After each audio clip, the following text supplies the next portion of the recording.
நான் வந்து அடிப்படையில் ஒரு கிறிஸ்தவன். கிறிஸ்தவம் எனக்கு ஒரு மொழியை கற்றுக் கொடுத்துருக்கு. எனக்கு ஒரு மொழி என்னோட கிறிஸ்டியானிட்டி கற்றுக் கொடுத்துருக்கு.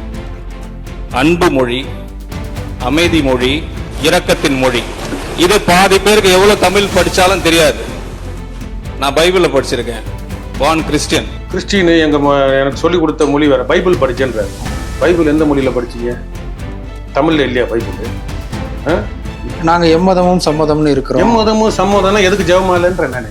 வெளிவேடக்காரரே உனக்கு ஐயோ கேடுனாரு. ஜெபமாலையை தூக்கிட்டு போகும் வெளிவேடக்காரனே உனக்கு ஐயோ கேடு.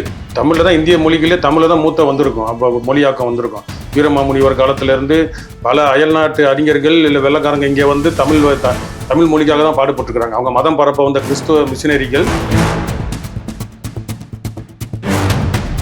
என்னன்னா இது ஒரு இறையா ஆகுறது என்ன அப்படின்னா, அப்ப தமிழர் வேறு கிறிஸ்துவர் வேறு. நான் தமிழன் இல்ல நான் வந்து எனக்கு தமிழ் தெரியாது, நான் படிக்கிறதுக்கு எனக்கு வலிக்குது, அதனால வந்து நான் கிறிஸ்துவன்னு சொல்றது வந்து ரொம்ப. இவர் வந்து கோவப்பட்டு மைக்க அந்த ஒளி வாங்கிய தள்ளி விட்டுட்டு உட்கார்றாரு. யாரு? நிதி அமைச்சர். எனக்கு யூனிக் இப்படிதான் பேச முடியும். மாண்பு உறுப்பினர் உட்காருங்க. மாண்பு அமைச்சர் கேலி பண்றீங்களா? மாண்பு நிதி அமைச்சர் கொஞ்சம் கோவப்படாதீங்க. அப்ப உண்மையாலே திராவிடம் தமிழ் வளர்த்திருந்தா, ஏன்பா நாங்க திருத்திக்கங்க தானப்பா சொல்றோம் அப்படின்னு சொல்லியிருக்கணும். அவருக்கு ஆதரவா அவர் என்னமோ ஒரு ஒடுக்கப்பட்ட சமுதாயம் இல்ல ஒடுக்கப்பட்டு ஏசுநாதரே தமிழ் பேசினார்னு பல ஆய்வு அறிஞர்கள்லாம் பண்ணிட்டு இருக்கிறாங்க. தோமையாருன்னு இயேசுவோட 12 பேர்ல இருந்த சீடர்கள்ல ஒருத்தர் தமிழ்நாட்டுக்கு வந்திருக்கிறார். அப்ப நம்மளுக்கு எல்லா இடங்களையும் தொடர்பு இருக்கு தமிழுக்கு. தட்டுங்கள் திறக்கப்படும், கேளுங்கள் கொடுக்கப்படும் பைபிள்ல சொல்லியிருக்கு. நேற்று வந்து கிறிஸ்தவ பிரதிநிதிகள் வந்து எங்களை பார்த்தாங்க. இன்னைக்கு எஃப்சிஆர்ஏ அந்த வெளிநாட்டுல இருந்து வரக்கூடிய நிதியை, கேத்தலிக்னா குடும்ப அட்டைன்னு ஃபேமிலி மெம்பர், சர்ச்சோட மெம்பர் கார்டு, அந்த குடும்ப அட்டையை காட்டுங்க. விஜய் வந்து கிறிஸ்தவரே இல்லை அப்படிங்கிறீங்களா? சொல்ல வரது நான் இப்ப அவர் தான் பதில் சொல்லணும் எனக்கு. நம்ம பண்ணை இயற்கை அங்காடி 100% இயற்கை வேளாண் தயாரிப்பு. டிஎன் மீடியா பார்வையாளர்களுக்கு அன்பு வணக்கம். இன்றைய நேர்காணலில் சிறப்பு விருந்தினராக நாம் தமிழர் கட்சியினுடைய திரு வெற்றி தமிழன் அவர்களோடு உரையாட இருக்கிறோம். ஐயா வணக்கம். வணக்கம். வணக்கம். நேற்றைக்கு சட்டசபையில 2 முக்கியமான நிகழ்வு. ஒன்று, காலையில ஒருமனதாக தமிழ்தாய் வாழ்த்து முதலில் பாடப்பட வேண்டும் அப்படின்னு ஒரு தீர்மானம் நிறைவேற்றப்படுது. மதியானம் நடந்த அவை கூட்டத்துல மறுமலர்ச்சி திமுகவினுடைய சட்டமன்ற உறுப்பினர் வந்து நிதியமைச்சர் மரிய வில்சனை பார்த்து ஒரு கேள்வி எழுப்புறாரு. உங்களுடைய தமிழ் உச்சரிப்பு இதெல்லாம் கொஞ்சம் சரிபடுத்தி கொள்ளுங்க அப்படிங்கிற மாதிரி ஒரு ஆலோசனை சொல்றாரு. உடனே அவர் எழுந்து நின்று ஆவேசமா சொல்றாரு. அது பல விளக்கங்கள் சொல்றாரு. அந்த விளக்கம் எந்த இடத்துல சிக்கலா மாறுதுன்னா, எனக்கு தமிழ் தெரியாது, உச்சரிக்க வராது அப்படிங்கிற மாதிரி சொல்லியிருந்தா கூட கடந்து போயிருப்பாங்க. ஆனா அவர் என்ன சொல்றாருன்னா, நான் வந்து அடிப்படையில் ஒரு கிறிஸ்தவன். கிறிஸ்தவம் எனக்கு ஒரு மொழியை கற்றுக் கொடுத்துருக்கு, எனக்கு ஒரு அன்பு மொழியை கற்றுக் கொடுத்துருக்கு இப்படிங்கிற மாதிரியான ஒரு விளக்கத்தை தர்றாரு. அந்த விளக்கத்தை எதனால கொடுக்குறாரு? அவருக்கு கிறிஸ்தவத்தின் மீது கோபமா அல்லது தமிழ் மொழியின் மீது கோபமா? அது வந்து சாதி மதத்தின் பின்னாடி ஒளிகிறவங்க யாருன்றதை நம்ம பார்த்துக்கணும். தனக்கு எந்த ஒரு திறமையும் இல்லாதவங்க சாதியும் மதத்தையும் தூக்கி பிடிச்சிப்பாங்கன்றது தெரியும்.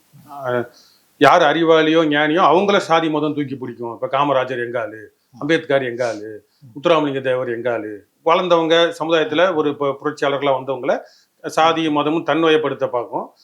ஒன்றும் இல்லாதவங்க, மண்டையில் ஒன்றும் இல்லாதவங்க இந்த சாதிக்காரன் நான், இந்த மதத்துக்காரன் நான் மீசையை முறுக்கிறதுல இருப்பாங்க. அது இவரோட பேச்சில் அது வெளிப்பட தெரியுது. இவர் வந்து நான் கிறிஸ்டியனு அப்படின்றாரு. கிறிஸ்தவர்னு தமிழில் கிறிஸ்தவர்னு கூட சொல்ல தெரியல, நான் கிறிஸ்டியனுன்றாரு. கிறிஸ்டின்னு எனக்கு சொல்லிக் கொடுத்த மொழி வேற. பைபிள் படிச்சேன்றாரு. பைபிள் எந்த மொழியில் படிச்சீங்க? தமிழ்ல இல்லையா பைபிள்? தமிழ்ல தான், இந்திய மொழிகளே தமிழ்ல தான் மூத்த வந்திருக்கும். அப்போ மொழியாக்கம் வந்திருக்கும். வீரமாமுனிவர் காலத்துல இருந்து பல அயல்நாட்டு அறிஞர்கள் இல்லை வெள்ளக்காரங்க இங்கே வந்து தமிழ் மொழிக்காக தான் பாடுபட்டுருக்காங்க. அவங்க மதம் பரப்ப வந்த கிறிஸ்துவ மிஷினரிகள் இங்கே வந்து தமிழ் மொழிக்காக தான் பாடுபட்டுருக்காங்க. இப்போ இவர் கிறிஸ்துவர். இப்போ இது வரைக்கும் இருந்த நாடாளுமன்றம், சட்டமன்றம், அரசியல் ஆளுமைகள்னு பார்த்தீங்கன்னா, அதிமுக PH பாண்டியன் ஒரு சபாநாயகர் இருந்தார். அவர் வெறும் PH பாண்டியன் தான் இருந்தார். நம்மளுக்கு உற்று நோக்கினா தான் தெரியும். பால் ஹென்றி பாண்டியன் அவர் பேர். அவர் ஒரு கிறிஸ்துவர். அப்புறம் வந்து வலம்புரி ஜான், அவர் திமுக காங்கிரஸ் தெரியல, திமுக இருந்தார் நினைக்கிறேன். அவர் ஒரு நல்ல ஒரு மொழியியல் அறிஞர். அவர் பேச்சே வந்து நல்லா எல்லாருக்கும் தெரியும். அவரு ஒரு கிறிஸ்துவர். சாலமன் பாப்பையா பட்டிமன்றம், திண்டுக்கல் லியோனி பட்டிமன்றம், இது போன்ற ஆட்கள்லாம் இருக்காங்க. இப்போ ஜெகத் கஸ்பர் துரோகியா இருந்தாலும் அவர் வந்து அவரோட மொழி ஆற்றல் எல்லாத்தையும் சொல்றேன் நான். அப்ப இவர்கள் எல்லாம் படித்து வளர்ந்ததெல்லாம் கிறிஸ்தவத்துல இருந்து தான் படித்து வளர்ந்துருக்கிறாங்க. அனைத்து மத இலக்கியங்களிலும் தமிழோட பங்கு இருக்கு. எல்லா இந்து, முஸ்லீம், கிறிஸ்டின், பௌத்தம், சமணம் எல்லாத்துலேயும் வந்து தமிழோட பங்கு இருக்கு. தமிழுக்காக தொண்டாட்டி இருக்கிறாங்க. அதுல இருந்தவர்களே தொண்டாட்டி இருக்கிறார்கள். வெளிநாட்டிலிருந்து வந்தவங்க தொண்டாட்டி இருக்கிறாங்க. அப்ப எந்த மதமா இருந்தாலும் நம்மலாம் தமிழர்கள்ன்றதுல தெளிவா இருக்கிறத விட்டுட்டு, நான் தமிழன் இல்லை நான் வந்து எனக்கு தமிழ் தெரியாது, நான் படிக்கிறதுக்கு எனக்கு வலிக்குது, அதனால வந்து நான் கிறிஸ்துவன்னு சொல்றது வந்து ரொம்ப மதத்தை கொச்சைப்படுத்துவதாக தான் நான் பாக்குறேன். இல்ல அவர் இன்னொரு விஷயம் சொல்றாரு, நான் 25-35 வருஷமா எஜுகேஷன் இண்டஸ்ட்ரியில இருந்திருக்கேன், அதனால எனக்கு இந்த லாங்குவேஜ் தான் தெரியும். அதோடு மட்டும் இல்லாம இன்னொன்னும் சேர்த்து சொல்றாரு, அதாவது ஜாதியை வச்சு டீஸ் பண்ணாங்க, இப்படி பல்வேறு விதங்கள்ல கேலி கிண்டல் இருந்தது. இப்ப மொழியை வச்சு எதிர்க்கட்சிகள் விமர்சிக்கிறாங்க, கிண்டல் அடிக்கிறாங்க. யார் கிண்டல் அடிச்சா? இப்ப வந்து நீங்க வந்து ஒரு அமைச்சரா இருக்கிறீங்க, ஒரு தமிழ்நாடு அரசுல அமைச்சரா இருக்கிறீங்க, உங்ககிட்ட எதிர்பார்க்கறதுல என்ன தவறுன்றேன். சாதாரண ஒரு 4000 ரூபாய் சம்பளத்துக்கு அவ்வளவு குவாலிபிகேஷன் திறமைகளை பாக்குறப்ப நீங்க வந்துட்டீங்க, உங்களுக்கு திறமை இருக்குதோ இல்லையோ வளர்த்துக்கங்க, கத்துக்கங்க தானே நம்ம சொல்றோம். 482க்கு 4000 இன்னும் படிக்கிற ஆளு, இது குறை தானேங்க. இவராது வாய் திறந்து படிச்சிடறாரு. முதலமைச்சர் விஜய் இங்கிலீஷ்லயே படிச்சிடறாரு. 1969 என்ன கமிட்மெண்ட் என்ன அது இதுன்னு இங்கிலீஷ்ல தான் சொல்றாரு. அவர் வாயை திறக்க தெரியல. அப்ப இது நீங்க எப்படி வேணா இருந்துட்டு போங்க, நீங்க ஜென்சியோ புன்சியோ இருந்துடா. இப்ப வெளியில உங்களோட பிரசன்டேஷனை தமிழ்ல கொடுங்கன்னு தானே கேட்கறோம். எவ்வளவு பெரிய அறிஞர்கள், எவ்வளவு பெரிய மன்றம், அது தமிழ் ஒரு ஒட்டுமொத்த தமிழ் இனத்தின் பிரதிநிதித்துவமா இருந்துகிட்டு கேலி செய்யறீங்கன்றாரு. நீங்க தான் தமிழ் தாயை கேலி செய்கிறீர்கள், தாய்மொழியான தமிழை கேலி செய்கிறீர்கள் ஆதாரத்தோட நம்ம இங்க சொல்லிட்டு இருக்கிறோம்ல. இப்ப ஏவா வேலு எந்திரிச்சு அதுக்கு பதில் பேசுறாரு. 42 இப்படி சில உச்சரிப்புகள் எல்லாமே பேச்சு வழக்கு, அது ஸ்லாங்கு, அதை நம்ம அப்படிதான் ஸ்லாங் வேற, பேச்சு வழக்கு வேற, இது ஒரு தவறு வேற, எழுத்து பிழை வேற. சரியா? பிழை செஞ்சுட்டு அதை திருத்திக்க முயற்சிக்கங்கன்றப்ப நீங்க அதை ஸ்லாங்குன்னு எடுக்க முடியாது. இப்ப நம்ம திராவிடம் வந்து நம்மளை கெட்டு சீரழிச்சிச்சுன்றதுக்கு காரணம், இவர் வந்து கோவப்பட்டு மைக்க அந்த ஒளி வாங்கிய தள்ளி விட்டுட்டு உட்கார்றாரு. யாரு? நிதி அமைச்சர். அப்ப உண்மையாலே திராவிடம் தமிழ் வளர்த்திருந்தா, ஏன்பா நாங்க திருத்திக்கங்க தானேப்பா சொல்றோம் அப்படின்னு சொல்லியிருக்கணும். அவருக்கு ஆதரவா அவர் என்னமோ ஒரு ஒடுக்கப்பட்ட சமுதாயம் இல்ல ஒடுக்கப்பட்டு என்னமோ அப்படி அவரோட மொழி நடை வந்து நம்ம புறக்கணிக்கப்படுறோம்னு இறக்கப்பட்டு பேசுறாங்கன்னா, ஏன்னா இவர் ஏவாவேலு தெலுங்கர், அவருக்கு தமிழ் மேல அக்கறை இல்ல. திமுக முக்கியமான பிரதிநிதிகள் எல்லாருமே சட்டமன்ற உறுப்பினர்கள் தெலுங்கு தாய்மொழியாக கொண்டவர்களா இருக்கிறதுனால அவர் அப்படி பார்க்கணுமா? எதிர்க்கட்சி திமுக சார்ந்தவர் அப்படி பார்க்கணும். அப்படின்னா நீ பேசியிருக்கணும்ல. திமுக தமிழ்னு கருணாநிதி பேசியிருந்தாருல, முத்தமிழ் அறிஞர் கருணாநிதியோட வளர்ப்பா இருந்தா எப்படா நீ தமிழை தவறா பேசுவோம் தான் அவருக்கு திரும்ப எடுத்து உரைச்சிருக்கணும். சண்டை போடக்கூடாது, எதிர்கருத்தை சொல்லியிருக்கணும். நீ கோவப்படுறதுல நியாயம் இல்லப்பா, வயசு கம்மி, நல்லா கத்துக்கப்பா, வளர்த்துங்கப்பா, நீ திராவிட இயக்க வரலாறு பாரு, எங்க அறிஞர் அண்ணா எப்படி பேசினாரு, அந்த ஜெயலலிதா அம்மா எப்படி பேசினாங்க, எங்க பேச்சாளர்கள் எப்படி இருந்தாங்கன்னு நீ அறிவுரை சொல்லியிருக்கலாம். அவருக்கு ஆதரவா சப்போர்ட்டா அவர் வந்து அவரை தனி மனித ரீதியா கேலி செய்யறன்னு சொல்றாரு. அப்படிலாம் யாருமே செய்யலையே. எங்க செஞ்சிருக்கிறாங்க? நீங்க ஒரு தடவையும் நிதிக்கு நீதினுவீங்க, இல்ல வேற ஏதாவது வார்த்தையை மாத்தி போடுவீங்க. மாம்பழத்துக்கு மலம்னா ஏத்துப்பீங்களா? எனக்கு அப்படித்தான்ப்பா பேசி பழக்கம்னா ஏத்துப்பீங்களா? அப்ப இது போன்ற இதெல்லாம் வந்து திருத்திக்கணுமே ஒழிய, இது வந்து இவர் ஒரு தடவையும் மதத்தை தூக்கிக்கிட்டு ஒரு கோழைத்தனமாக ஒரு காவேக்காடு, அறவேக்காடை விட காவேக்காடாக வர்றது வந்து ரொம்ப அது. இவரை வந்து ஏன் எந்த ஒரு மதத்தின ஜெகத் கஸ்பாரோ இல்ல கிறிஸ்துவ பாதிரியார்களோ யாரும் ஏன் அந்த கேள்வி கேட்கலன்றது இருக்கு. ஜோசப் விஜய் சரி விடுங்க, ஹெச் ராஜா, நயினார் நாகேந்திரன் இவர்களெல்லாம் இதை கேள்வியா நயினார் நாகேந்திரன் கேட்கிற கேள்வியை பார்த்தா ரொம்ப புல்லரிக்குது. ஒரு பாஜகல இருந்து ஒரு இந்துத்துவவாதியா இருந்துகிட்டு அவரே நம்மளாம் தமிழரு, நீ எப்படி மத ரீதியா பேசுறேன்னு சொல்றாரு. இப்ப என்னன்னா இது ஒரு இறையா ஆகுறது என்ன அப்படின்னா, அப்ப தமிழர் வேறு கிறிஸ்துவர் வேறு. மதம்ன்றது எல்லா இனங்களுக்கும் வந்து உள்ள வந்ததுதான். அதுல கிறிஸ்துவ மதம் வந்து பன்னாட்டு மதம், அது தமிழர்கள்ல பெரும்பான்மை நம்ம வந்து அந்த மதத்தை கடைபிடிப்பவர்கள் இலங்கையில ஈழத்திலையும் இருக்கிறாங்க. உலக வாழ் தமிழர்கள் அனைவரும் கிறிஸ்துவ மதத்துல பெரும்பான்மையா இருக்கிறாங்க, அதுல இருக்கிறாங்க. அப்ப அது வந்து தெலுங்கு கிறிஸ்துவர், மலையாளி கிறிஸ்துவர், அந்த மாதிரி பல பேர் இருக்கிறாங்க. அதனால கிறிஸ்துவ வேறு, கிறிஸ்துவத்துக்கும் தனி மொழி கிடையாது. என்ன மொழி? இங்கிலீஷா? ஏசுநாதர் யாரு? ஜீசஸ் கிரைஸ்ட் யாரு? அவரோட மதர் டங் என்ன, தாய்மொழி என்ன? அவர் தாய்மொழி அதே அப்ப பேசிட்டு இருக்கிறோம். அராமிக் மொழி. அராமிக் அவர் பேசுனது இப்பவே இல்லை. அவர் பேசின மொழி இப்ப நடைமுறையில இல்ல, அதையா பேசிட்டு இருக்கிறோம். அப்ப இங்கிலீஷ் தான் இயேசு பேசினாருன்னு சொல்ல வரீங்களா? சரி, இல்லைன்னா மரியா வில்சன் வந்து இங்கிலீஷ் ஒரு 10 நிமிஷம் சட்டமன்றத்துல பேச சொல்லுங்க. ஆங்கிலம் கூட அவரால் வராது, பேசதான் வைங்களே. கீர்த்தனா தான் ரூபா ஒரு இங்கிலீஷ் பேசுறாங்க.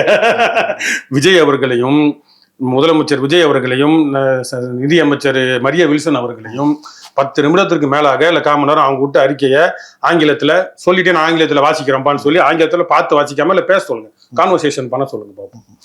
தமிழ்ல ஒழுங்கா பண்ணுங்க அப்படின்னா நீ மதத்தை ஏன் இழுத்துக்கிட்டு வர நீ? அப்ப நம்ம சொன்ன PH பாண்டியன், பால், இவரு வலம்புரி ஜானு, லியோனி, இவங்கெல்லாம் வந்து மதத்தை இழுத்துக்கிட்டு வந்தாங்களா? இவங்க பொதுமக்கள் இல்லை அனைவராலும் ஏற்றுக்கொள்ளப்பட்டவர்கள். வேற ஒரு கட்சி ஆதரவாளர்களா இருக்கலாம், லியோனி ஐயா, ஜெகத் கஸ்பார் எப்படி வேணா இருக்கலாம். அவங்க வந்து பொதுமக்களால் ஏற்றுக்கொள்ளப்பட்டவர்கள். அவங்க தமிழால் தான் ஏற்றுக்கொள்ளப்பட்டிருக்கிறாங்க.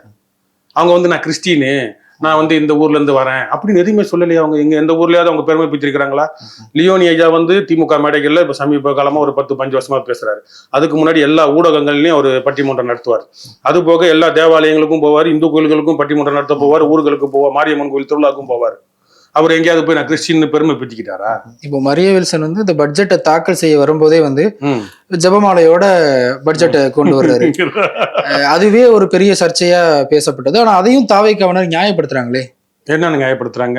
நாங்க எம்மதமும் சம்மதம்னு இருக்கிறோம். எம்மதமும் சம்மதம்னா எதுக்கு ஜெபமாலைன்ற நானு? அதுக்கு இதுதான் கொச்சைப்படுத்துதல். உண்மையான கிறிஸ்தவனா யாருன்னா கிறிஸ்துவை கடைபிடிப்பவன் தான். இயேசுவை இப்ப மார்க்சிஸ்ட்னா யாரு? மார்க்ஸை கடைபிடிப்பவன். மார்க்ஸ் வாழ்க, மார்க்ஸ் ஜெர்மன்காரரு, மார்க்ஸ் ஒரு யூதரு அப்படின்னு புகழ்ந்து பாடிட்டு இருக்கிறவனா மார்க்சிஸ்ட் இல்ல. இயேசு நல்லவர், வல்லவர், போதுமானவர்னு சொல்றவன் உண்மையான கிறிஸ்தவனா இருக்க மாட்டான். அவர் செஞ்சதை இங்க செய்யறவன் தான். நீதியின் பொருட்டு துன்புறுத்தப்படுவோர் பேறு பெற்றோர்னாரு இயேசுநாதர். சரியா? அப்ப வெளிவேடக்காரரே உனக்கு ஐயோ கேடுனாரு. வெளிவேடக்காரரே உனக்கு ஐயோ கேடுனாரு. ஜெபமாலையை தூக்கிட்டு போகும் வெளிவேடக்காரனே உனக்கு ஐயோ கேடு. நான் கிறிஸ்டின்னு பெருமை பீத்திக்கிட்டு வெளி வேஷம் போடுற உனக்கு ஐயோ கேடுன்ற நான். புரியுதா உங்களுக்கு? நீ வாழ்க்கையில நடந்து காட்டு. வேளாண் அமைச்சர் வினோத் வந்து திருப்பதி இருக்கு. அத மாதிரி இவர் இதை கொண்டு வந்திருக்கிறாரு. நாங்க எல்லா மதத்துக்குமான இப்ப ரெப்ரசன்டேட்டிவா வச்சிருக்கோம். ஏன் பௌத்தத்துக்கு புத்தர் என்ன பாவம் பண்ணாரு? ஏன் இது பள்ளிவாசலுக்கு ஏன் போல? கேட்டா மதங்கள் 1-3 வந்து பெரும்பான்மையா காட்டிக்கிற மதங்கள் எத்தனையோ மதங்கள் இருக்கு. இப்ப எக்கச்சக்கமா இருக்கு, பல பிரிவுகள் இருக்கு, பல இதெல்லாம் இருக்கு. சரியா? இந்த மதத்தை ஏன் தொடுறீங்க? இப்ப அவன் வீட்டுல மதத்தை வச்சுக்கிறானே. அவனோட ஆன்மீகம், அவனோட இறையியல், அவனோட மதம் அவனுக்கு. இங்க வந்து இருக்கிற சாதியின் பொருட்டு, வேற கொடுமைகளின் பொருட்டு மனம் மாறியவர்கள். அதனால்தான் வந்து நம்ம வந்து ஒரு மதத்தை கடைபிடிச்சு சேர்ந்து காலங்காலமா வந்துட்டு இருக்கிறோம். அப்படி இருக்கிறப்ப நம்ம வெளிநாட்டுல இருந்து பிறந்து இங்க ஓடியாந்து வளர்ந்த மாதிரி ராஜா போன்றவர் சொல்றாங்கல்ல. இப்ப இவர் சொல்றாருல்ல, எனக்கு கிறிஸ்துவம் ஒரு மொழி கத்துக் கொடுத்துருக்கு. நான் யூத மொழியா, எபிரேய மொழியா, கிரேக்க மொழியா, லத்தீன் மொழியா, இல்ல வேற என்ன மொழி கத்துக் கொடுத்துருக்கு அவருக்குன்னு தெரியல எனக்கு. அவர் ஆங்கிலத்தை தானே, என்ன ஆங்கிலத்துல? அவர் ஆங்கிலத்தை தான் மீன் பண்ண வர்றாரு அந்த இடத்துல. பேசினாதே இங்கிலீஷ்காரன் போல. அப்ப இது ராஜா போன்ற இல்ல RSSஓ இல்ல மத அடிப்படைவாதிகளுக்கு ஒரு இறை போடும், அவர்களுக்கு தூக்கி இறைய போட்டு விடுற மாதிரி தமிழர்கள் வேற, கிறிஸ்தவர்கள். இது வந்து ரொம்ப தவறான போக்கு. நீங்க மத பக்த கோடியாவோ இல்ல பதராவோ இருந்துட்டு போங்க, எங்களுக்கு தேவையில்லை.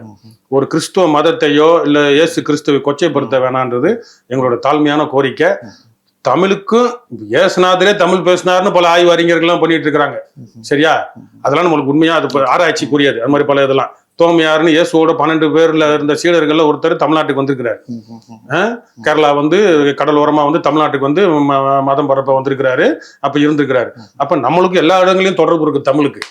அப்படி இருக்கிறப்ப தமிழை தவறா பேசிட்டேன்னு சொன்னா திருத்திக்கிறேன் ஐயா, இந்த சரி செஞ்சுக்கிறேன், முயற்சி செய்யறேன்னு சொன்னா உன்னை வாழ்த்தலாம், உன்னை மகிழ்விக்கலாம், உன்னை என்ன வேணா செய்யலாம், நம்ம நன்றி சொல்லலாம் உனக்கு. ஆனா நான் என்ன கேலி செய்றீங்கன்றது ஒன்ன, நீ அப்ப தமிழை கேலி செய்றிய, நீ ஒரு கிறிஸ்துவ மதத்தை கேலி செய்றிய. ஒரு ஒரு புரட்சியாளர், உலகத்துல ஒரு பல மாற்றங்களை கொண்டு வந்த ஒரு புரட்சியாளர், 2000 ஆண்டுகளுக்கு மேல நீடிச்சு அது மத வழியாகவும் ஒரு அற வழியாகவும் இருக்கிற ஒரு புரட்சியாளரோட வாழ்க்கை வரலாறை வந்து கொச்சப்படுத்துறிய நீ. இயேசுநாதர் இந்த மாதிரி எங்கேயா தூக்கிட்டு திரிஞ்சாரு, எல்லாத்துக்கிட்டையும் போயிட்டு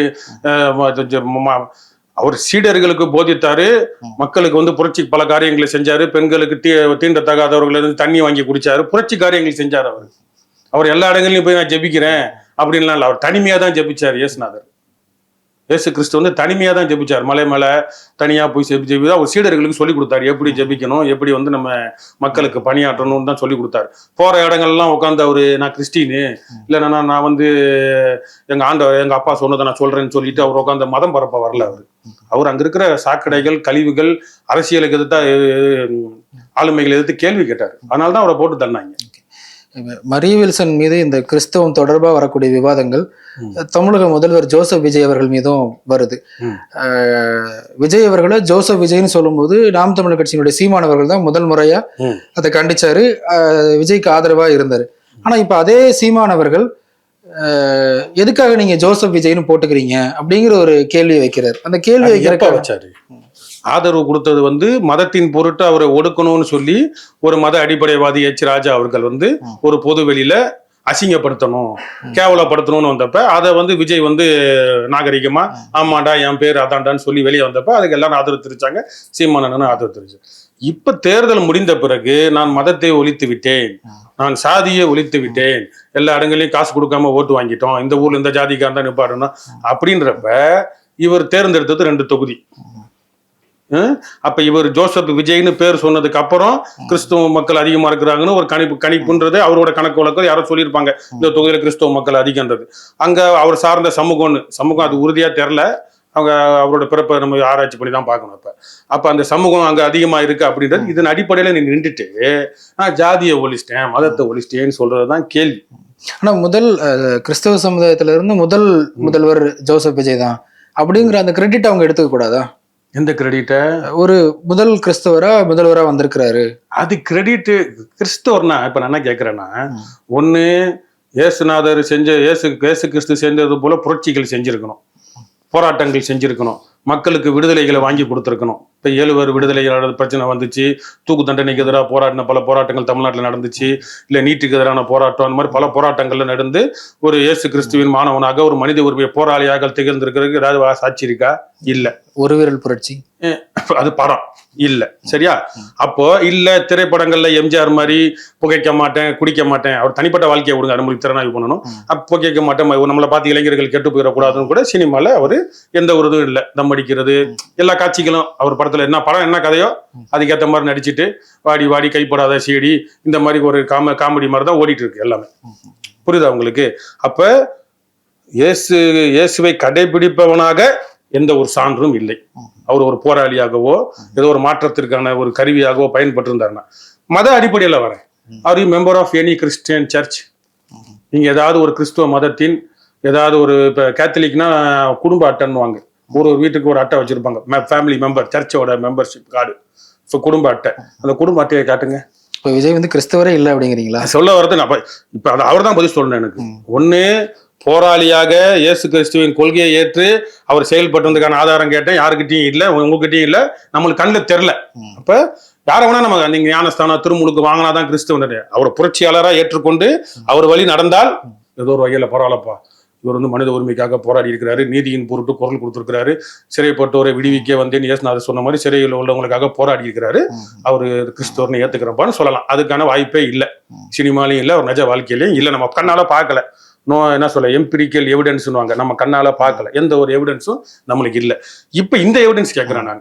அவருக்கு பேர் ஜோசப் விஜய்னு இருந்துச்சுன்னா எந்த சர்ச்சுக்கு போறேன், are you member of any சர்ச்சுன்னு கேட்கறேன்ல, அப்ப அந்த சர்ச்சுக்கு போற மெம்பர்ஷிப்பும் இல்லையே. கேத்தலிக் சர்ச்சா, சிஎஸ்ஐ சர்ச்சா, வேற சர்ச்சா, இது கேட்க கூடாது. நான் மத ரீதியா கேட்கிறேன்.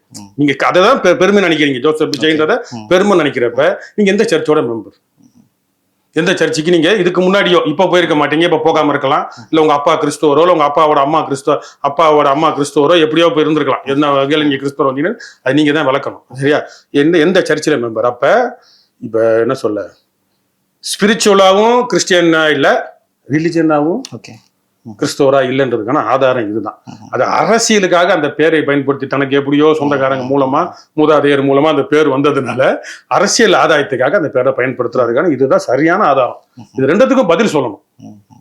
இல்லைன்னா தேவையில்லை. ஜோசப் விஜயா இருந்துட்டு போறாரு, இல்ல அப்துல்லா விஜயா கூட இருந்துட்டு போறாரு, தேவையில்லை. இது அவர் கிளைம் பண்றதுனால நான் இதை கேட்கிறேன், மற்றபடி வேற எதுவும் இல்லை. ஆனா இந்த தாவேக அரசு வன்னியரசு அவர்கள் அதை ஜஸ்டிஃபை பண்றாரு. என்ன சொல்றாங்கன்னா, தட்டுங்கள் திறக்கப்படும், கேளுங்கள் கொடுக்கப்படும் பைபிள்ல சொல்லியிருக்கு.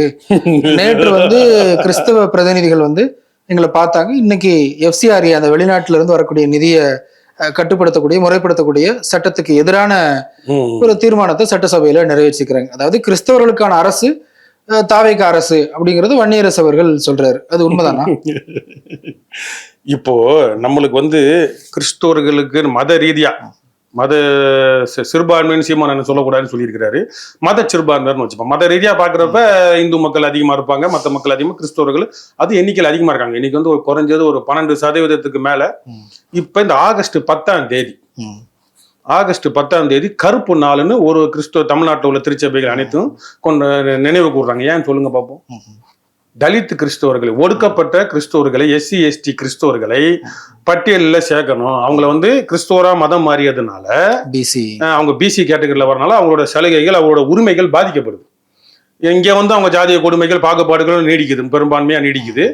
அப்படின்றப்ப இந்த பழைய நிலையிலே அவங்க கிறிஸ்தவர்களா இருந்தாலும் அவர்களுக்கு அந்த SC ST இந்த ஒடுக்கப்பட்ட சலுகைகள், உரிமைகள் கிடைக்கப்பெறணும்னு பல வருஷமா போராடிட்டு இருக்காங்க. அதை ஏன் வந்து உங்க பார்க்க வந்த கிறிஸ்துவ பிரதிநிதிகள் ஆகஸ்ட் 10 உங்ககிட்ட சொல்லலையா? அதே கோரிக்கைக்கு வன்னியர் அவர்களும் பேசியிருக்காரு. பேசின சட்டமன்றத்துல தான் தீர்மானம். நீங்க சட்டமன்றத்துல தீர்மானத்தை போட்டு நீங்க பெருசா பேசுறீங்களா? ஏன் போடல? அப்ப நீட்டை மட்டும் மாநில அரசு தான் வந்து தடுக்க முடியுமா? சென்ட்ரல் கவர்மெண்ட் தானே தடுக்க முடியும். அப்ப அதை எதிர்த்து நீங்க தீர்மானம் போடுறீங்களே. இப்ப FCR சட்டத்தை வந்து அமித்ஷா, மோடி தானே கொண்டு வராங்க, புதுசா மாத்தணும் அப்படின்னு. அப்ப அதை எதிர்த்து நீங்க தானே சட்டம் தீர்மானம் போடுறீங்க.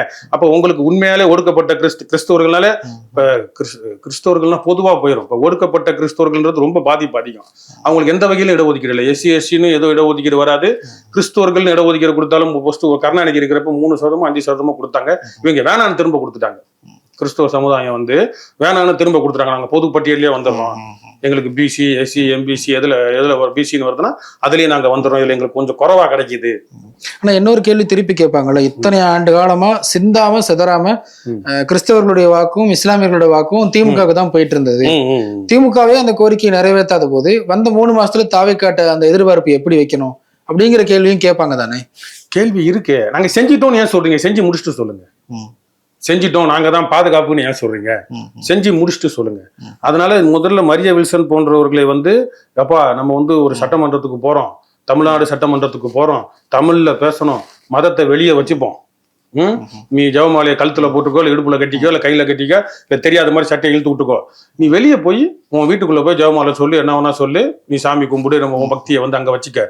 சட்டமன்றத்துல நம்ம பொதுவா நம்ம தமிழுக்கும் தமிழர்களுக்கும் மண்ணின் மக்களுக்கும் நம்ம என்ன செய்ய போறோன்றதை சொல்லு அப்படின்றத ஒரு வெளிவேடக்காரரா இருக்காம, அதே மாதிரி திருப்பதி கோயில்ல போயிட்டு வேளாண் நிதி அறிக்கையும் அங்க வச்சு எடுத்துட்டு வர்றது, அங்க வெளிவேடக்காரனா இல்லாம நீங்க செஞ்சு காட்டுங்க, அது நல்லதா இருந்தா வாழ்த்தலாம். அதே போல சபாநாயகர் மீதும் இந்த விமர்சனங்கள் வருது. அவர் அடிக்கடி பைபிள்ல உள்ள வாசகங்களை மேற்கோளா காட்டுறாரு. இது ஒரு மதசார்பற்ற ஒரு அரசு அப்படிங்கிற மாதிரி இல்ல, இவர் ஒரு ஸ்டாண்ட் எடுக்கிறாரு. ஜோசப் விஜய்னு எடுத்ததுக்கு பிறகுதான் இந்த ஒரு சட்டை. அவர் அதை வச்சுட்டு அதை ஆரம்பிச்ச உடனே, இப்ப இவர் சபாநாயகர் ஆன உடனே எதிர்கட்சி தலைவர் பேருன்னா நம்ம உதயநிதி என்ன பண்ணிட்டாரு, கிறிஸ்டியன்றது அடிப்படையில ஒண்ணு விட்டு போக கிறிஸ்துவ கல்லூரின்னு வந்துட்டாங்க, லோயலா காலேஜ்னு. நீங்களும் லோயலா காலேஜ், நானும் லோயலா காலேஜ், சபாநாயகரும் லோயலா காலேஜ். சரி, சபாநாயகராவது தமிழ்ல பேசுறாரு, அந்த காலத்துல லோயலா காலேஜ். இவங்க 2 பேரும் ஆளுங்கட்சி தலைவரும் எதிர்கட்சி தலைவரும் லோயலா கல்லூரி மாணவர்கள். நீங்க பெருமை பீத்திக்கணும்னா பீத்திக்கங்க, நான் தவறு சொல்ல. நான் இந்த 2 பேருமே இன்க்ளூடிங் உதயநிதியா இருக்கட்டும், திராவிட வளர்ப்பு திராவிட சிசு உதயநிதியா இருக்கட்டும், இல்ல ஜோசப் விஜய் அவர்களா இருக்கட்டும், 10 நிமிஷம் தமிழ்ல, இங்கிலீஷ்ல வேணாம், 10 நிமிஷம் தமிழ்ல பேசுங்க. இந்த 1969 இண்டிகேட்டர் யாரு, மினிஸ்டர், அமைச்சர்னு தமிழ்ல சொல்லு. மினிஸ்டர் உதயநிதிக்கும் பேச தெரியாது, விஜய் அவர்களுக்கும் பேச தெரியாது. நீங்க இப்ப கூட ஒரு கிளிப் எடுத்து பாருங்க, ஆங்கிலம் கலக்காமல் முதல்வருக்கும் பேச தெரியாது, தமிழ் எதிர்கட்சி தலைவருக்கும் பேச தெரியாது. இதுவே ஒரு அவலமான நிலையா நம்ம பார்க்க வேண்டியதா இருக்கு. சரியா? உதயநிதி இப்ப இதாவது பரவாயில்ல, விஜய் ஏதோ சினிமா மாயை கூட்டாங்க போக்கில் ஒரு ஆட்டம் சீட்டு கட்டு கலைஞ்ச மாதிரி வந்து நின்றுட்டாங்க. இவங்க இனிமே கத்துக்கிட்டாங்கன்னா நல்லது, அது நம்ம வரவேற்கிறோம். இவங்க காலங்காலமா நாங்க தமிழை வளர்த்தோம், முத்தமிழ் அறிஞரோட பேரன் அப்படி இப்படின்னு சொல்லிட்டு இவரும் அதான காமெடி பண்ணிட்டு இருக்காரு உதயநிதியும். அதனால இவங்க வந்து தமிழுக்கும் தமிழர்களுக்கும் இவங்க எந்த வகையிலையும் பயன் இல்லைன்றது தெரியுது. இந்த சம்பவத்திற்கு ஒரு நாளைக்கு முன்னாடி முன்னாள் முதலமைச்சர் MK ஸ்டாலின் அவர்களை கிறிஸ்துவ மதத்தினுடைய பல்வேறு பிரிவுகளை சேர்ந்த மத தலைவர்கள் போய் சந்திச்சு பேசுறாங்க.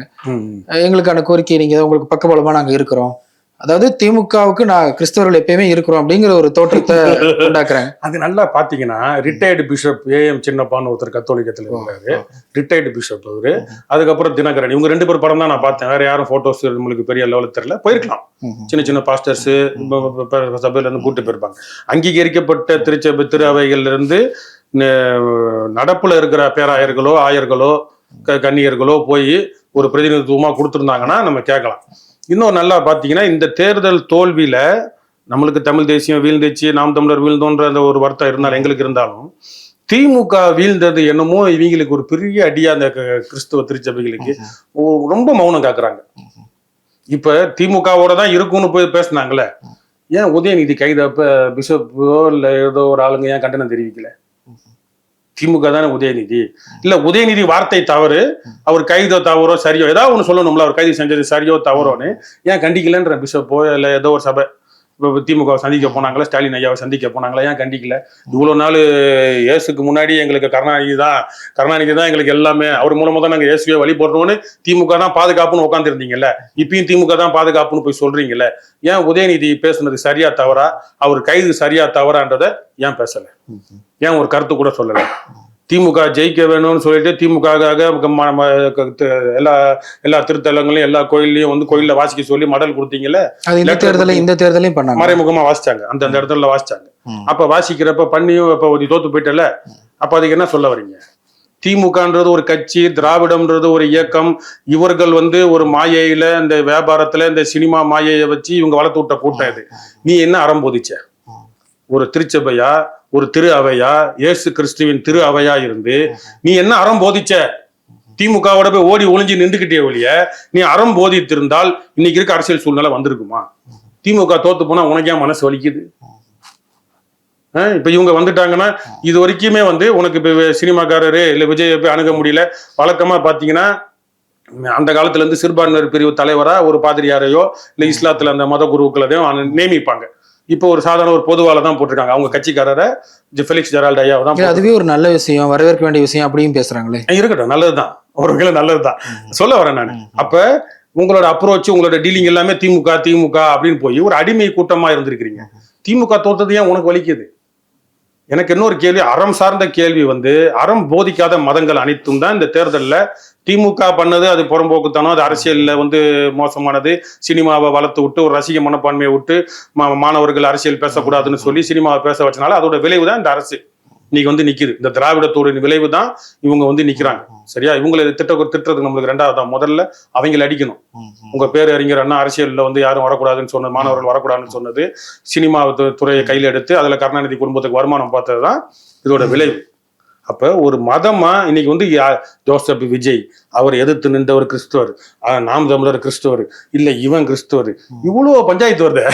ஜெஸ்டி பிரபாகர் பேசுறாரு, இவரு பேர் என்ன, நம்ம வன்னியரசு, அவரும் ஒரு கிறிஸ்துவர் தான். இவ்வளவு பேச்சு பேசுறாங்களே, அவரும் ஒரு கிறிஸ்துவர் தான், அவர் பேர் ஜெயராஜனுமோ வன்னியரசு. அப்ப இது போன்ற ஆட்கள்லாம் வந்து பேசுறாங்களே, அப்ப எவன் தாண்டா உண்மையான கிறிஸ்டின்? ஏதாவது ஒரு பிஷப் வந்து கிறிஸ்தவம்னா கிறிஸ்தவத்தை கடைபிடிப்பவர்கள், நீங்க வந்து இந்த மாதிரி வாழ்வியல் முறையில் கிறிஸ்தவத்தை நடைமுறைப்படுத்துபவர்கள், பெயரளவில் என்ன வேணா பேர் வச்சுக்கலாம், டிசோசா, பிரான்சிஸ், சேவியர்னு என்ன வேணா பேர் வச்சுக்கலாம், யார் வேணா மதம் மாறிக்கலாம், மனதளவில் கிறிஸ்தவத்தை கடைபிடிப்பவர்கள் ஒருத்தர். எத்தனை உபதேசம், மோகன் சி லாசரஸ் இருக்கிறாரு, பெர்க்மான் சையா இருக்கிறாரு, தினகரன் இருக்கிறாரு, எவ்வளவு பேர் இருக்கிறாங்க. ஒரு போதனையில சொல்லுங்களேன் யாருப்பா உண்மையான கிறிஸ்தவர்னு? நீங்க அவர் விஜய்க்கு எதிராலாம் பேச வேணாம். ஒரு கிறிஸ்தவத்தை கடைபிடிப்பவன் என்ன மாதிரி வாழ்க்கையை நெறிய வச்சிருக்கணும்னு. அப்ப நீங்க அறநெறிய போதிக்க தவறுவது உங்களோட வரலாற்று பிழை. நீங்க திமுகவுக்கு சொம்படிச்சு ஒட்டுமொத்த திரு அவையும் அடிமையாக்குனதுல திமுக வீழ்ந்ததுல உங்களுக்கு வருத்தமா இருக்க ஒழிய, நீங்க அனைத்து இளைஞர்களையும் அறிவு, ஆற்றல், திறமைகள் எல்லாத்தையும் வளர்த்து நீங்க அறகுறையா வளர்த்தனால்தான் நீ தமிழ் தெரியாம ஒருத்தன் வந்து உங்களையே கேவலப்படுத்துறான், கிறிஸ்தவன் சொல்லி கொடுத்த மொழின்றான். அப்ப நீ ஒழுங்கா வளர்த்திருந்த, நல்ல ஒரு அறம் போதித்திருந்து தமிழ் போதித்து வளர்த்திருந்திருந்தா திரு அவையோட பணி சிறந்ததா இருந்திருக்கும். திமுக அடிமையா இருந்ததோட விளைவு இதுதான். ஃபெலிக்ஸ் அவர்களுக்கு சிறுபான்மையினர் நலத்துறை கொடுத்ததை பத்தி சொல்லியிருந்தீங்க. ஆனா தொடர்ந்து தாவேக அரசினுடைய அந்த நியமனங்கள், வெங்கட் நாராயணா டெல்லி அரசினுடைய பிரதிநிதி, அவர் ஜனநாயகன் படத்தினுடைய தயாரிப்பாளர், முதல்வருடைய தனி செயலாளர் ஜெகதீஷ் பழனிசாமி, அவர் லியோ படத்தினுடைய தயாரிப்பாளர், அப்புறம் இந்த மாதிரி பார்க்கும்போது இப்ப இந்த கோட் படத்தினுடைய தயாரிப்பாளர் ஏஜிஎஸ் நிறுவனத்தை சேர்ந்த அர்ச்சனா கால்பாத்தி அவர்களுக்கும் ஒரு அரசு பதவி, அரங்காவலர்கள் நியமிக்கக்கூடிய அந்த அரசு பதவி கொடுத்திருக்கிறாங்க. அப்புறம் பீஸ்ட் படத்தினுடைய கேமராமேன் மனோஜ் பரமஹம்சா அவருக்கும் ஒரு அரசு பதவி கொடுத்திருக்கிறாங்க. இப்படி சினிமா துறையில தனக்கு வேண்டியவர்களா பார்த்து எல்லாரையும் அரவணைக்கிறார். அது சிலர் வந்து நல்ல விஷயம், அவரை நம்பி போனவங்கள அவர் ஏதோ ஒரு விதத்துல செட்டில் பண்றாருன்னு சொல்றாங்க. இன்னொரு பக்கம் முழுக்க முழுக்க எந்த தகுதியும் இல்லாதவர்களை கூட பழகினாரு, ஆதரிச்சாங்க அப்படிங்கிற காரணத்துக்காகவே நியமிக்கிறாங்க அப்படிங்கிற விமர்சனம் வைக்கிறாங்க. எப்படி புரிஞ்சுக்கிறது இது? இது வந்து விஜய் அவர்களோட மனப்பக்குவம், அவரோட அனுபவத்தின்படி இப்படிதான் இருக்க முடியும். அவர் சினிமாக்காரரு, அவர் வந்து 3 வருஷம் அரசியல்ன்ற பேர்ல சும்மா கூட்டங்கள் மாநாடு மட்டும் போட்டுட்டு 41 உயிருக்கு பொறுப்பெடுக்காம ஒரு அறமற்ற செயல் இருந்தால் அவர் அப்படித்தான் இருப்பார். இப்ப சீமான் அண்ணனை எடுத்துப்போம், எங்க கட்சி தலைவர், நாம் தமிழர் கட்சி.